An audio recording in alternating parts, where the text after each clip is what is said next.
Family's awesome, man.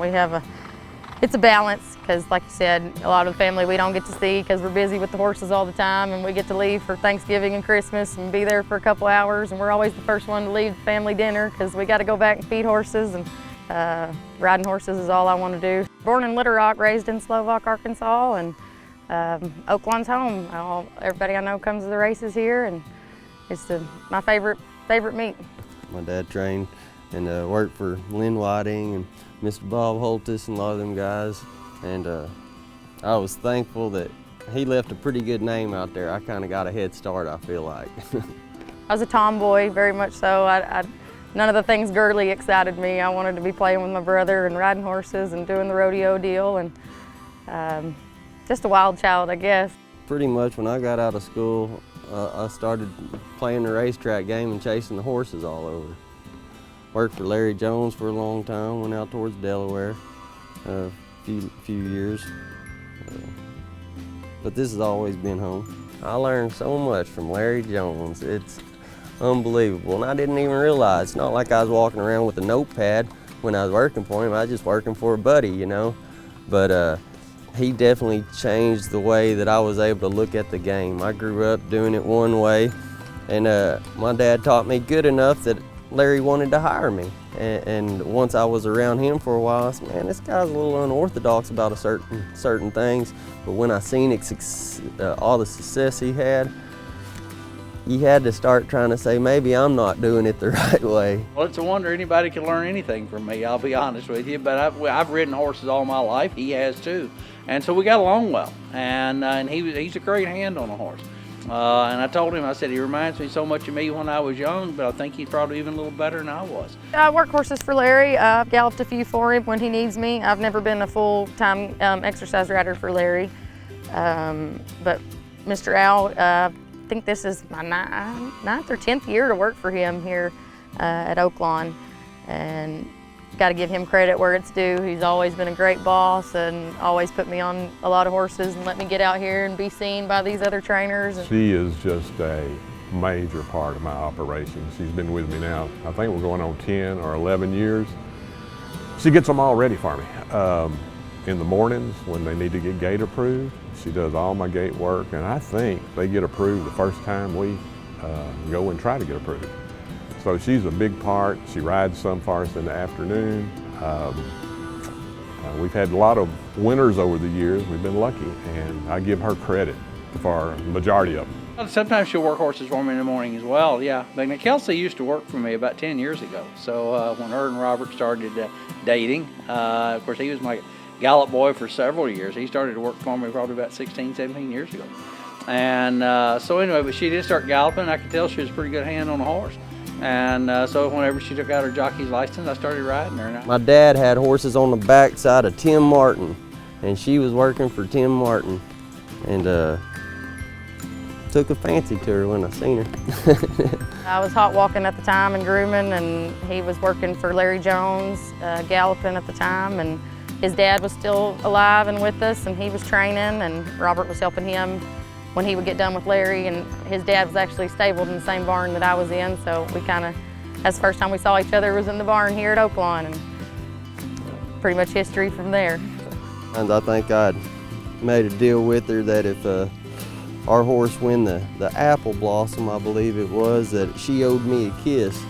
And she took me up on that, and she didn't know that I was loping Haverty Grace at the time, Horse of the Year. Outside, Haverty Grace trying to run her way to a championship, and she's going to get it done in the Apple Blossom. Haverty Grace with the greatest win of her career. He'd been galloping Haverty Grace. That was his big mare. He loved her, and of course at that time, like I said, I wasn't paying attention to anybody. I didn't even know who she was. I had no clue who Haverty Grace was, and he had told me before that big race, I got a horse I've been galloping, and if she wins, you owe me a kiss. And I said, oh yeah, whatever. You know, I never dreamed she'd win. Didn't even know who the horse was. And next thing I know, I'm watching the race in the grandstand up there, and she ran across the wire and win, and he was down on the apron in front of me a little ways, and he turned around and looked up and just gave me a big grin, and it was over. I did pay up on the kiss later, but it took him a little while to get it. Hat of Jacks as a trainer. It was a horse actually I'd picked up, hadn't had him long, but got lucky, and Belen Quinones rode the horse for me, a buddy of mine, and it was right here, so it was a dream come true, you know, to finally pull it off right here, and with everybody involved. Like I said, that was a buddy of mine I'd known for a long time before he started riding, for him to ride my first winner. My first race I actually won. I was on Bandit Point, my favorite horse.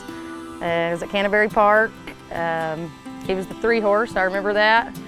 And didn't ever expect him to win. I think he might have been 11-1 or something like that, what he went off at. And just a ride of a lifetime. I'll never forget it. I'll never forget my emotions after that race and galloping back and feeling like I was in a dream, and it was reality. So.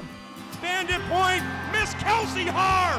Kelsi Harr on Father's Day at 11-1. That's an upset.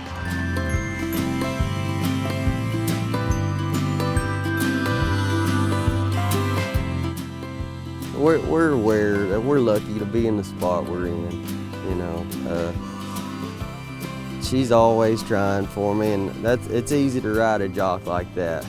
You know, she 100%, that's all you can ask of somebody, and she's always done that for me. It's great. I can't even describe the feeling it is to win a race or to do good in our home barn, because I know firsthand all the work that goes in there and how much Robert works, and as a family, how much we all put in to make it work for us. So to be able to ride for him is such a blessing, and I'm so grateful for it. Kelsi Harr gets down to business on Best Kept Secret. Beats Flower trying to stab her at the wire. Best Kept Secret wins! Congratulations, Kelsi. That's your first stakes win.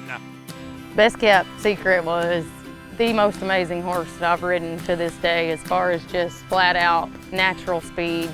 Did it easy, was always a nice mare to be around. And we all loved her dearly. Her owners are some of our favorite owners, and they're just godly people, and we love them a lot. And they had actually came up there for that stakes win. They drove all the way from Kentucky to Canterbury to be there to watch, and it was their first win as owners as well, first stakes win, and Robert's first stakes win as a trainer, my first stakes win as a jockey. And for us all to come together and do it, man, it still chokes me up. After that, she was going to come back to another stake race a couple weeks later, and she was doing great. That stake one she won, that was just a prep for her for that next one. She come out of it perfect and was doing great, and we actually lost her the next work going into that next stakes race. I was working her, and she worked a great work, actually broke down with me on the gallop out, and we all had to put her down and say goodbye. And she was, we still miss her. We all thought about turning them all out and hanging our boots up when that happened with her, because she was something special. And yeah, no, that stakes win, I'll never forget it. I'll never forget that mare, and it'll always be a special place to me in my heart. My daughter, Lacey Jo, she's, man, she's the love of our life. She's 9 years old, a little spitfire.